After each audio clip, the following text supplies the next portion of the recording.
Bien le bonjour et bienvenue à cette nouvelle capsule dans le cadre du cours de statistique.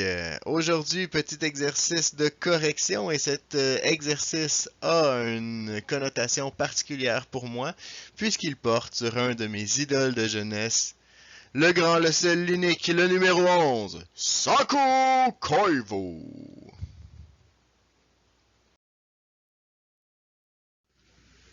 Donc Saku Koivu a joué 13 extraordinaires saisons pour un Canadien de Montréal qui était plutôt moribond malheureusement dans ces années-là. Qualifier la corrélation entre le nombre de parties jouées durant la saison et le nombre de points accumulés par le célèbre numéro 11. Donc ici, on voit un tableau qui cumule autant les parties jouées que le nombre de points accumulés pendant la saison. Deux petites informations qui n'ont rien à voir avec les matchs, juste pour vous dire qu'il n'y a pas d'erreur dans la question.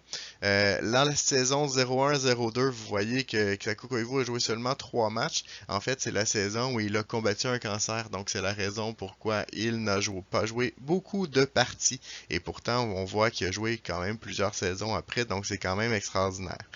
Deuxième petite information, la saison 04-05, ce n'est pas une erreur. En fait, c'est l'année où il y a eu un conflit de travail qui a annulé la saison. Donc, c'est la raison pourquoi elle n'apparaît pas dans le tableau. Donc, ici, je vais faire le graphique dans un premier temps. Donc, pour pouvoir faire le nuage de points, ce que j'ai fait, c'est que j'ai accumulé le nombre de points en Y et le nombre de parties jouées en X pour bien respecter ce qui m'était donné dans le tableau. Et par la suite, je suis allé placer les points un par un, donc selon les données X, Y de mon tableau.